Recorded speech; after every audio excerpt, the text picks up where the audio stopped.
Well, now that Laura's passed over Cuba and into the Gulf, we have a much clearer picture of her path and her potential, Addison. Yeah, we're starting to notice, Russ, the chances for some rapid intensification are coming around for Laura as it's entering a much more favorable environment now that it's pulling away from the Cuba island. We did have some dry air getting pulled into that center of circulation, but it's just starting to overcome that dry air, starting to cut it off, and we're starting to see maybe a little bit of an eye starting to form, and we certainly do have that potential as that system will be making its way to the northwesterly direction, where it's also going to be trying to overcome some dry air that's up ahead of it. But we can see at this system from the rain band, so to speak, we do have roughly over 450 miles or so, and we're starting to see a little bit more of some intensification of those thunderstorms to the south, starting to wrap in around that center of circulation. So it's starting to get a little more organized. It's moving into some much more warmer waters, upper 80s to around 90 degrees towards northwestern portions of the Gulf. And also the winds aloft are becoming much more favorable as well, as we're going to be underneath a big ridge of high pressure, and it's going to be traveling through less wind shear over time, making its way all the way up in towards the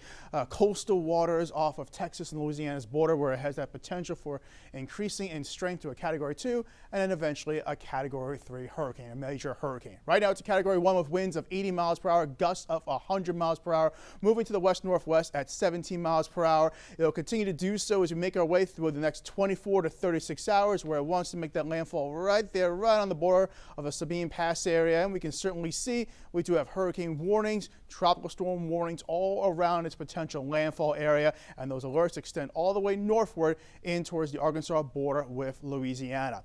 The storm surge potential is going to be higher just east of that main track right there, so towards southwestern Louisiana, just south of Lake Charles. They could see a storm surge of 9 to 13 feet. For us, the further south and west you go away from the center track, less of a storm surge concerns, but up across, say, Chambers County, for instance, you could be dealing with potentially 6 to 9 feet of storm surge coming over that way.